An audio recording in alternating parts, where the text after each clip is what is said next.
Sahabat setia Gowori yang dikasihi Tuhan, Shalom. Hari ini adalah Jumat 8 April 2022. Kita akan bersama-sama merenungkan firman Tuhan yang diambil dari Injil Yohanes 10 ayat 31 sampai dengan 42. Mari kita siapkan hati kita. Terpujilah Kristus Tuhan, Raja mulia dan kekal. Sabdamu ya Tuhan adalah roh dan kehidupan. Engkau mempunyai sabda kehidupan kekal. Terpujilah Kristus Tuhan, Raja mulia dan kekal. Tuhan bersamamu dan bersama rohmu. Inilah Injil suci menurut Yohanes. Dimuliakanlah Tuhan. Sekali peristiwa, orang-orang Yahudi mau melempari Yesus dengan batu. Tetapi kata Yesus kepada mereka, banyak pekerjaan baik yang berasal dari Bapa-Ku kuperlihatkan kepadamu. Manakah di antaranya yang menyebabkan kamu mau melempari aku dengan batu? Jawab orang-orang Yahudi itu, bukan karena suatu perbuatan baik maka kami mau melempari engkau, melainkan karena engkau menghujat Allah dan karena engkau menyamakan dirimu dengan Allah meskipun engkau hanya seorang manusia. Kata Yesus kepada mereka, tidakkah ada tertulis dalam kitab Tauratmu, aku telah berfirman, kamu adalah Allah, padahal kitab suci tidak dapat dibatalkan. Maka jikalau mereka kepada siapa firman itu disampaikan disebut Allah, masihkah kamu berkata kepada Dia yang dikuduskan oleh Bapa dan yang telah diutusnya ke dalam dunia, engkau menghujat Allah? Karena aku telah berkata, aku anak Allah. Jikalau aku tidak melakukan pekerjaan-pekerjaan Bapa-Ku, janganlah kamu percaya kepadaku. Tetapi jikalau aku melakukannya dan kamu tidak mau percaya kepadaku, percayalah akan pekerjaan-pekerjaan itu, supaya kamu boleh mengetahui dan mengerti bahwa Bapa ada di dalam aku dan aku ada di dalam Bapa. Sekali lagi, mereka mencoba menangkap Yesus tetapi ia luput dari tangan mereka.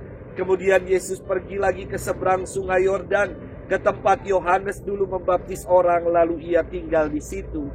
Banyak orang datang kepadanya dan berkata, Yohanes memang tidak membuat suatu tanda pun, tetapi semua yang pernah dikatakan Yohanes tentang orang ini benar.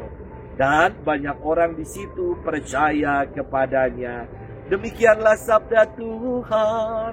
Terpujilah Kristus. Sahabat setia Gowori yang dikasihi Tuhan, Shalom. Ketika saya bertugas di tanah Papua, saya punya 12 anak asrama seperti 12 rasul. Wah. Namun ada satu anak asrama yang kelakuannya benar-benar mirip Yudas Iskariot. Suka pergi tanpa pamit, menghilang beberapa hari entah kemana, dan ketika lapar baru kembali pulang, malas kerja, dan benar-benar menyebalkan. Saya berusaha untuk tidak pernah marah dan tetap membimbingnya. Suatu hari, anak ini tanpa disuruh, pagi-pagi ia udah bangun, beresin kamarnya, lalu ia membersihkan kandang, membersihkan kebun, dan banyak pekerjaan yang ia buat dengan baik. Karena dulunya ia seperti Yudas, saya merasa, paling ini tobat musiman, bentar lagi juga kumat. Namun ternyata saya salah. Anak ini sungguh bertobat dan berubah.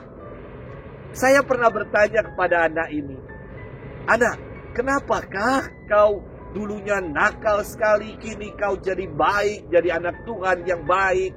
Dia mengatakan kepada saya, Pater, saya sungguh merasa dikasihi. Saya selalu diterima tiap kali saya kembali, dan saya tidak pernah dihakimi.